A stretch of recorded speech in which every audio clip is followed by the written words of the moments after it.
Pozdravujeme vás z exteriéru, pekné počasie prišlo, takže sa tomu tešíme a aj mnohí cyklisti. Samozrejme, pretože keď je pekné počasie, dá sa bicyklovať, ale to je jedna strana tejto mince a druhá strana je tá, že sa vyťahujú drahé bicykle a zlodeji sú na pozore a práve preto by sme si mali dať zo pár rád aj o tom, ako si zabezpečiť bicykel a ideme sa o tom rozprávať práve s Petrom Haníkom, ktorý je vývojár na rôzne zabezpečovacie systémy. Pekné dobré ráno, Peťo, ahoj. Dobré ráno všetkým. Tak hovoríme, že v dnešnej dobe teda tie bicykle už vôbec nie sú lacná záležitosť.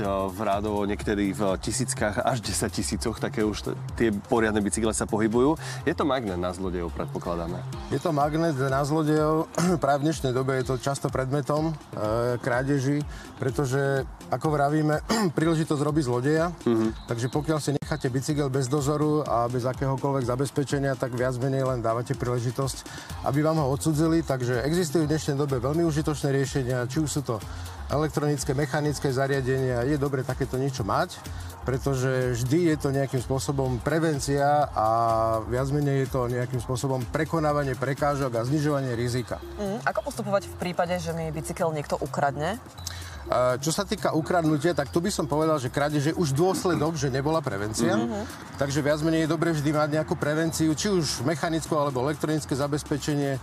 Ak sa už aj stane takéto niečo, v prvom rade, ak vyjdete s bicyklom prvýkrát niekde von, je dobré mať uchované aj údaje o bicykli. Je to užitočné mať fotografiu, zdokumentované nejaké detaily bicykla, číslo rámu a tak ďalej. Má to niekde pri sebe, pretože ak vám ho, nedaj Bože, ukradnú a budete ho chcieť nejakým spôsobom nájsť, tak bude potrebné aj dokázať, že ten bicykel je skutočne váš. Áno. No a teda, akože mne také prvé napadlo, že čo, idem teda volať políciu?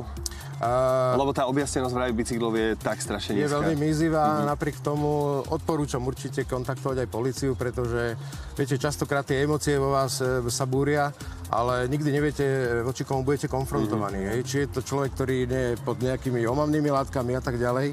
Z druhého hľadiska je dôležité celú vec dokumentovať, kde v podstate je dôležité, ja určite odporúčam kontaktovať políciu a spolupracovať s nimi. Práve pre vysoké ceny bicyklov si mnohí povedia, že si zoberú bicykel z druhej ruky. Vieme nejakým spôsobom skontrolovať, či nekupujeme od niekoho práve kradnutý kus?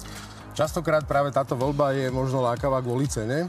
Tu si však treba uvedomiť, že nie vždy naozaj sa môže jednať o bicykel, ktorý nie je kradnutý. Určite existujú na webe rôzne fóra, kde sa dá napríklad vyhľadať číslo rámu, aby ste viac menej mali pocit, či ten bicykel je v pátraní alebo nie je. Žiaľ, k týmto zoznamom častokrát aj zlodeji majú prístup, takže je tam naozaj len mizivé percento nejakých bicyklov, ktoré v podstate takýmto spôsobom si viete preveriť. Povedzme si teda, ako tomu všetkému predísť, aby toto, čo sme tu vymenovali, sa nám nestalo. Aké sú teraz možno moderné aktuálne zabezpečovacie systémy? V dnešnej dobe je naozaj dostatok dostupných či už mechanických alebo elektronických zariadení. Poďme k tým elektronickým, lebo o mechanických sa budeme ešte rozprávať. Poviem to tak, že prejdem z tých mechanických, ktoré viac menej vizuálne vám dávajú najavo, že nesahaj na mňa, pretože vidím, že je tam nejaký hrubá reťaz alebo nejaké lanko. Čo sa týka elektronických, to je v podstate veľmi užitočná kombinácia s tým spojená, pretože to elektronické zabezpečenie vám v podstate dáva možnosť dohľadania toho bicykla. V prípade, že nenájdete bicykel, nájdete rozstrihnutú reťaz alebo čokoľvek, tak môžete reagovať. Je to častokrát spojenie hardveru a nejakého softveru priamo v aplikácii, kde si môžete to zariadenie pomocou GPS vyhľadať.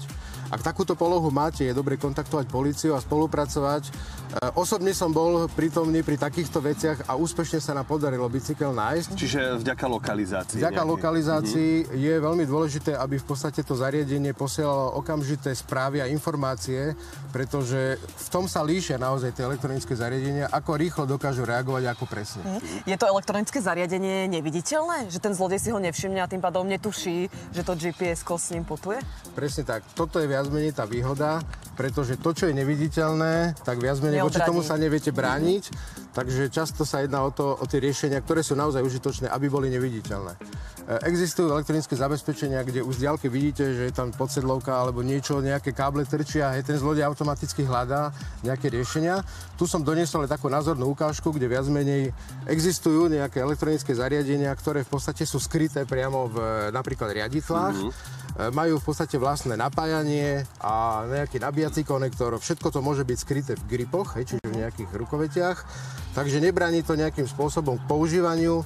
táto elektronika je naozaj veľmi citlivá na dotyk, na pohyb, dokonca funguje aj tak, že keď sa vzdialite od svojho bicykla, automaticky sa elektronicky uzamkne. To je veľmi zaujímavé. Posunulo sa to samozrejme ďalej, lebo veľakrát si ľudia dávajú rôzne tagovacie zariadenia, ja neviem presne pod sedadlo, ale to už asi na to aj tí zlodeji sú pripravení, že vedia, kde hľadať takéto veci, čo sa týka GPS signálu. Áno, ono je to tým, že viete, na všetko sa používajú rôzne protizbrane, čo sa vyvinie, na to sa zasa nejakým spôsobom nájdu riešenia.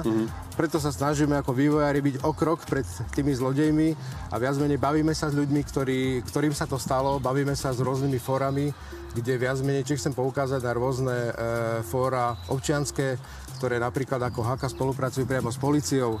Takže je dobre nejakým spôsobom aj takýmto spôsobom nahlásiť, ak v prípade sa stane, že vám bicykel ukradnú, je možné takýmto spôsobom si pomáhať. Toto je, teda to sú riadidlá, hej, ale je to ako keby z plastu, alebo tak. Mám taký pocit, a povedzte mi, že teda nemám pocit, že by to bolo nejaké pevné, hej, aspoň na oko. Jasné. Toto je len taká názorná ukážka pre predstavu. Čiže nie je to kus, ktorý by bol... Je to v podstate v ráme bicykla, berme, že toto je riadna kovová konštrukcia. Áno. Viac menej vývojári to dnes dokážu spraviť tak, aby to nebránilo akémukoľvek používaniu, napriek tomu, že je to v kovovej konštrukcii, takže je to citlivé. Rozumiem, čiže toto je na ukážku. Toto je len na ukážku, aby viac menej bolo vidieť, že aj takto, viac menej skryto, môže niekde v tom ráme, v tej konštrukcii byť elektronika, ktorá vám pomôže nájsť váš ukradnutý bicykel. Peter, ďakujeme ti veľmi pekne. Samozrejme, to je vlastne takéto GPS zabezpečenie a ja prechádzam k Milanovi, aby sme sa dozvedeli práve o tom mechanickom zabezpečení. Milan Kováčik spolu s nami dnes v teléráne. Milanko, ahoj, dobré ráno.